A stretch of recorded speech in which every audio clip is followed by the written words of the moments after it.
Reka mbasuhuze mwese abadukurikira kuri Omusingi TV. Nizere ko mumeze neza.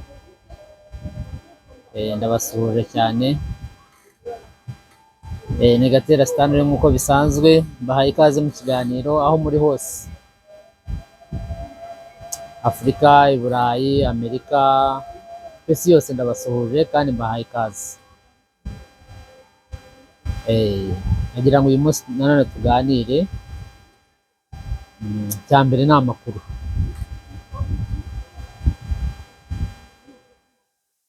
Uyu munsi nifuje ko tuganira kuri politiki yo mu Rwanda.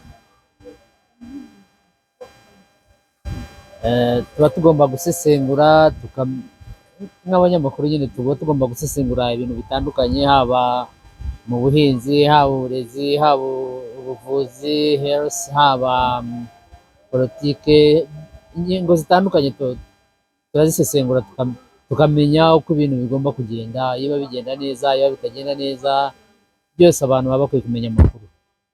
Niyo mpamvu buri muntu mu gitondo ugiye gufata telefoni ukareba amakuru atandukanye, abareba ya siporo, abareba ya imyidagaduro, abareba y'ubuzima, ayareba ya politiki, byinshi mu gitondo cyangwa nimugoroba utashye cyangwa aho uboneye akanya. Ubu ngubu amakuru tugenda nayo mu ntoki, uba uyafite kuri telefoni yawe. Wowe icyo uba usabwa ni ukuba ufiteho data zihagije, ubundi amakuru ugasoma ukamenya aho isi igeze, ukamenya aho ibintu uko bimeze. Uyu munsi rero niyo mpamvu nashatse ko tuganira kuri politiki yo mu Rwanda, turebe kuko buriya mu Rwanda haba opozisiyo ebyiri. Habaho opozisiyo iba mu gihugu, hakabaho na opozisiyo iba hanze y'igihugu. Ariko bavuga ko opozisiyo mu gihugu irimo ba Frank Habineza, irimo ba Mpayimana Philippe, irimo PSD, irimo PER, irimo ba Ingabire Victoire uriya wafunzwe ejo bundi. Ndashaka ko tunamuganiraho uyu munsi cyane. Ikabamo amashyaka atandukanye mbese, ariko mu by'ukuri ugiye kureba usanga ko ngira ngo bituruka ku itegeko gusharinga ubutegetsi, sharing of power. Kuko iyo ugiye kureba ko nko muri PSD Vincent Biruta ni minisitiri. Rero ntabwo sinzi ko yaba ari opozisiyo ivuga ngo bakunda kuvuga ngo itavuga rumwe n'ubutegetsi. Aho ngaho bitandukanamo. Hakabaho minisitiri w'ububanyi n'amahanga, nawe aturuka muri PSD. Hakabaho PER, yari uriya mudamu wari uyoboye inteko ishinga amategeko, yari uwo muri PER. Urumva ko ari amashyaka atandukanye, aribyo sharing of power. Rero ntabwo abo ngabo baba ari opozisiyo, ntabwo aba ari opozisiyo.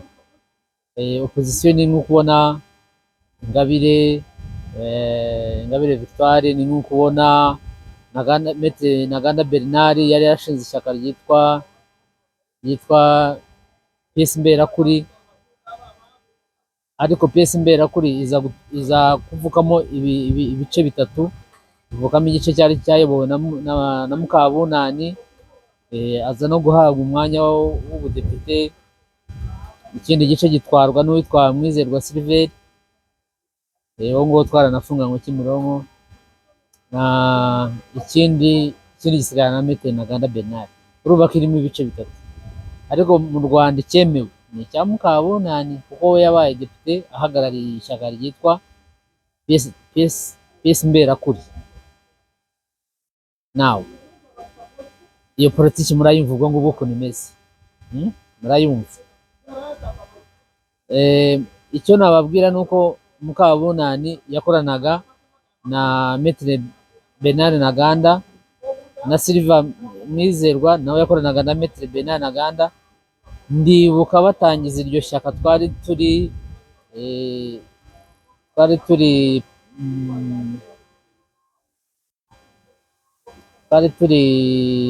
kana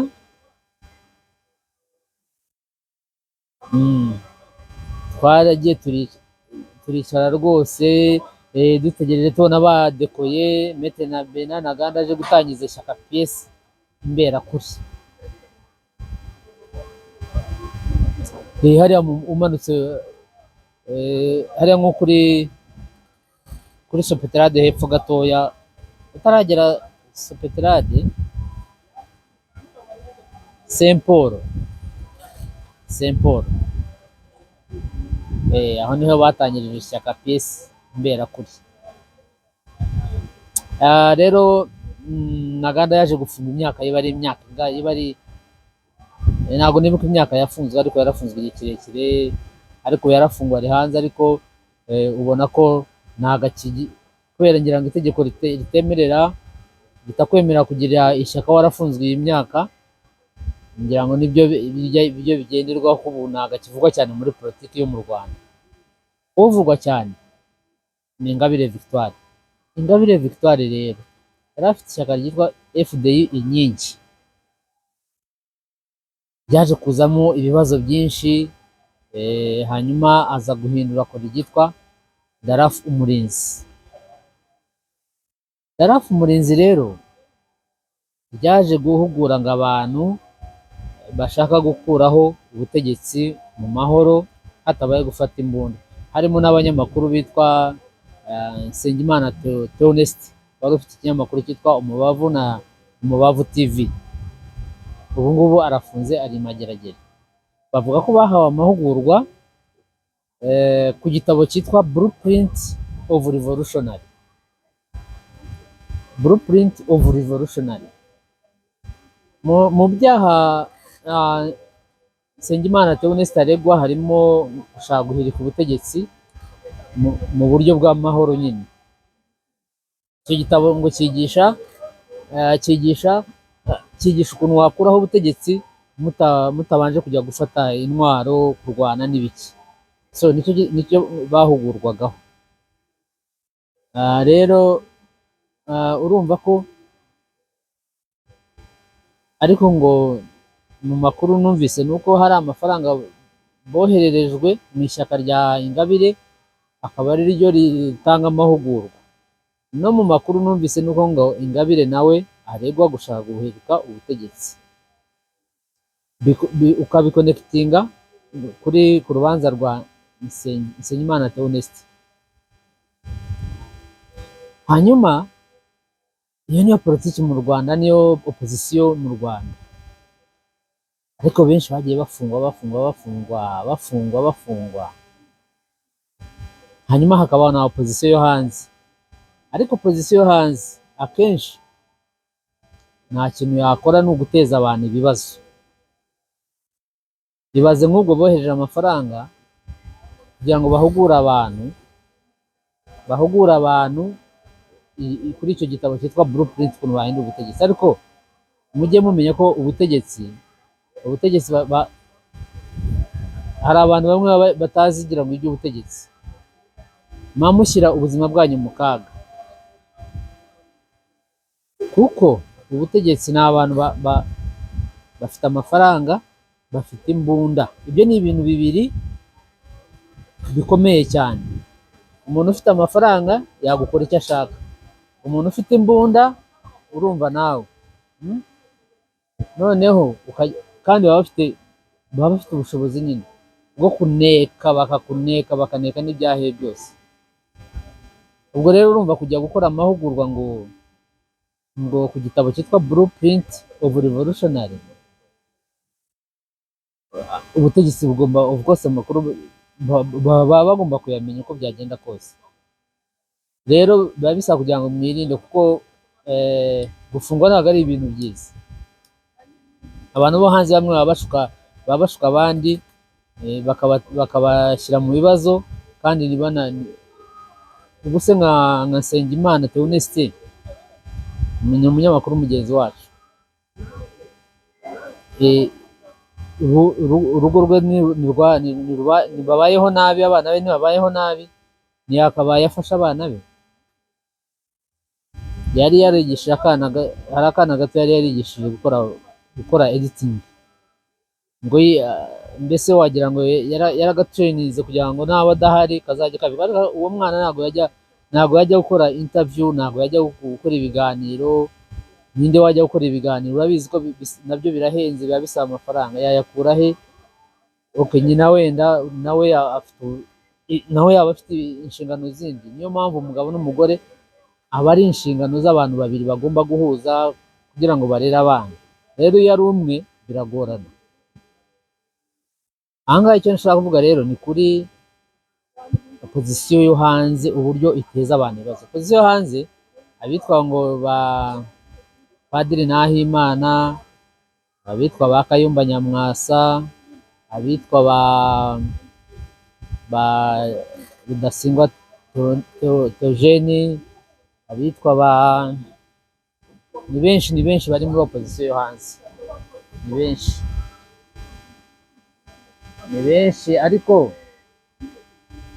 wowe uri mu mahanga, nta n'uwagukoraho uri mu mahanga, kandi amahanga yemera demokarasi y'amashyaka. Ariko urumva nk'umuntu uri hano mu Rwanda cyangwa hano muri Afurika, urabizi uko bigenda.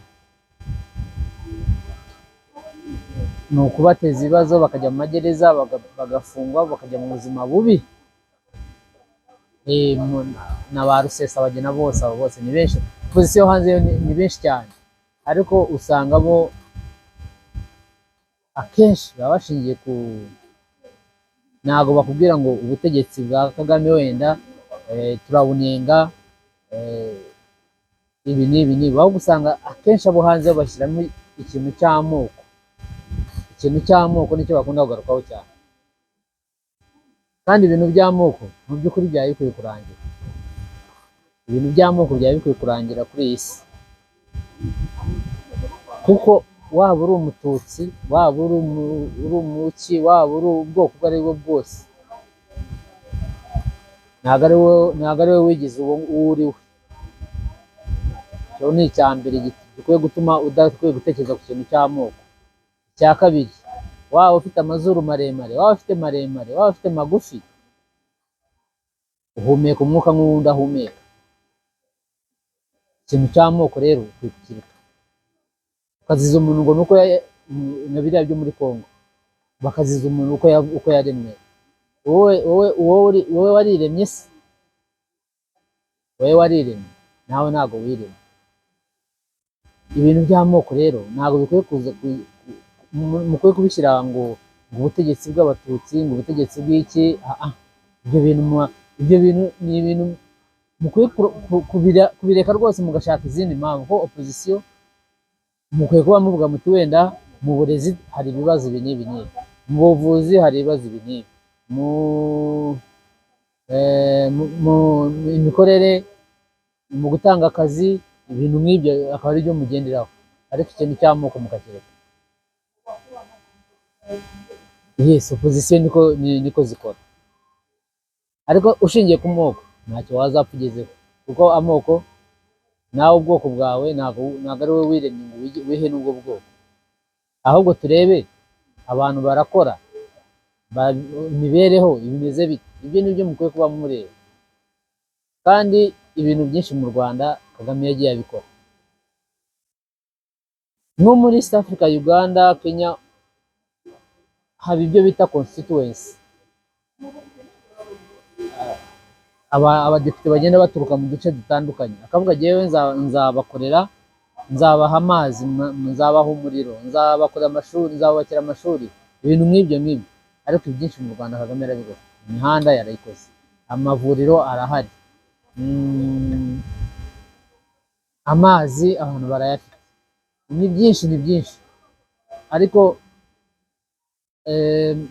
wenda haba hari ibindi bitagenda muba mukwiye no kuvuga rwose.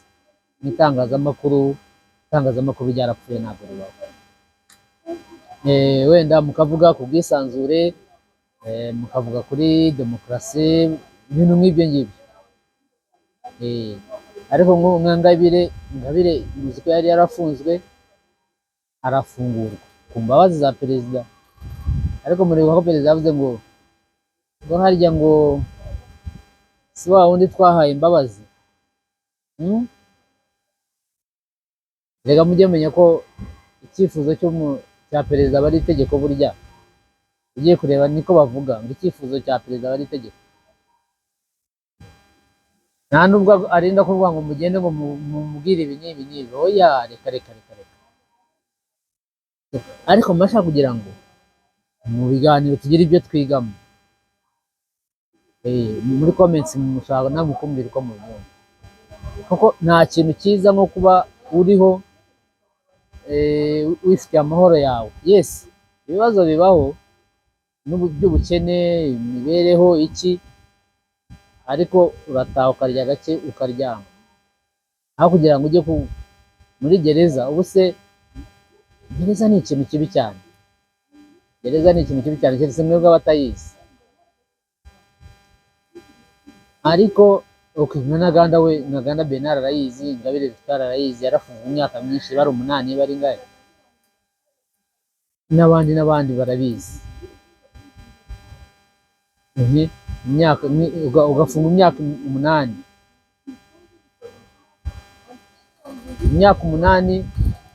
nka Maître Bernard Ntaganda ishyaka bararitwara. Ubu ngubu wari umukozi we niwe uriyoboye, niwe ryagiriye akamaro, niwe wagiye mu nteko ishinga amategeko, yabaye umudepite kubera ishyaka rya Bernard Ntaganda. So rero ni ibyo ngibyo nashaka kugira ngo tuganire. Urumva abanyamakuru nka Theoneste Umubavu TV, niba nawe yaragiye muri ibyo bintu byo gushaka guhirika ubutegetsi nk'uko babimushinja nyine, urumva kujya gukora amahugurwa ku gitabo cyitwa Blueprint of Revolutionary, uba wamaze kuva mu murongo w'itangazamakuru. Yes, ariko yaravuze ngo arabyemerewe nk'umunyamakuru gukora ibiganiro, ko n'ibyo wamushinja nabyo harimo ibiganiro yanyuza kuri Umubavu TV n'ikinyamakuru cyo Umubavu. Ariko aravuga ati mubona atumiraga nk'umunyamakuru ndabyemerewe, ariko bo bakamushinja ko byabaga ari ibihuha. Ariko akavuga ati hari urwego rwitwa RMC, n'ubwo akaba yarikemura ibyo bibazo. Kandi koko ni RMC niyo yakabaye ikemura ibyo bibazo by'abanyamakuru. Rero nk'ubu Ingabire nawe icyaha cyo gushaka guhirika ubutegetsi n'ikimuhama, harya bakatira imyaka ingahe abantu bahamijwe n'icyaha cyo gushaka guhirika ubutegetsi? Munyandikire muri comments mumbwire umuntu uhamijwe icyaha, nshobora no kubireba hano, ariko umuntu uhamijwe icyaha cyo gushaka guhirika ubutegetsi cyangwa kugirira nabi ubutegetsi buriho, ahanishwa igihano kingana iki, imyaka ingahe? Ariko numvaga muri za debate aho ku mbuga nkoranyambaga bavuga ati Ingabire Victoire bashaka kumukatira burundu. Ese murabona yaba burundu koko? Burundu? Ndumva itaba burundu. Ariko niba ubuse reba imyaka yafunzwe, akongera agafungwa nk'indi, ubwo se ubuzima bwe bwose niba burangiriye muri gereza? So ni ibyo ngibyo rero nagira ngo tuganireho uyu munsi ku bya politiki yo mu Rwanda, opozisiyo. Numva ngo iyo hanze ntabwo nyivuzeho cyane kuko bari hanze nyine, uwitwa Padiri Nahimana niwe nabonaga ejo bundi ngo barimo ngo hari abanyeshuri barimo kugaraduwetinga ngo yigishije ibya gisirikare ibiki n'ibiki, hari ibintu byinshi ajya akora nkabona mbese we, ariko we buriya aba yinjiza amafaranga menshi. Yego yibereye i Burayi, ntabwo yazaza mu Rwanda, yibereye i Burayi ariko aba yinjiza amafaranga kuri YouTube ye. Nabonye ngo pasiporo y'impunzi, numvise ngo n'umunyamakuru wahoze ari umunyamakuru Gakire Fidèle nawe ngo yari ayifite, ngo mbese akora ibintu byinshi cyane, ariko ugasanga abantu barabikurikira kuri YouTube kandi akinjiza agafaranga gatubutse. Rero biriya agiye mbibona nk'umuntu wikorera bizinesi, ariko kandi ngo abarimo ajya za Congo, of course agomba kugenda kuko amafaranga arayabona kuri YouTube menshi.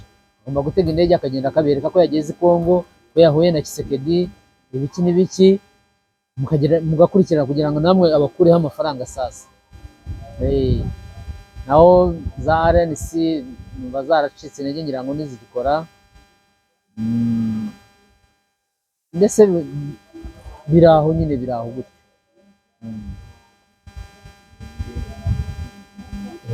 Nibyo rero nagira ngo tuganireho uyu munsi. Reka mbashimire mwese, murakoze, mukore subscribe abatarayikora, kandi ndabashimiye cyane. Mukomeze mugire umugoroba mwiza, mugire umunsi mwiza, Imana ibarinde. Ariko tujye dukomeza duhana amakuru kandi twifurizanye byiza, kuko ikintu cya mbere mu buzima ni ukuba uriho neza, kuba uriho neza n'umuryango wawe. Ariko ni bibi, birababaza kuba mu buzima bubi. Ngenda bagira inama, ni bibi kuba mu buzima bubi. Ntimugashuka abantu rero ngo bashore mu byaha, kuko njyewe mba ndeba nka Theo Umubavu w'inshuti yanjye, ntekereza uko abayeho nabi, ntekereza ko Gakire abayeho nabi, ntekereza ko Cyuma abayeho nabi.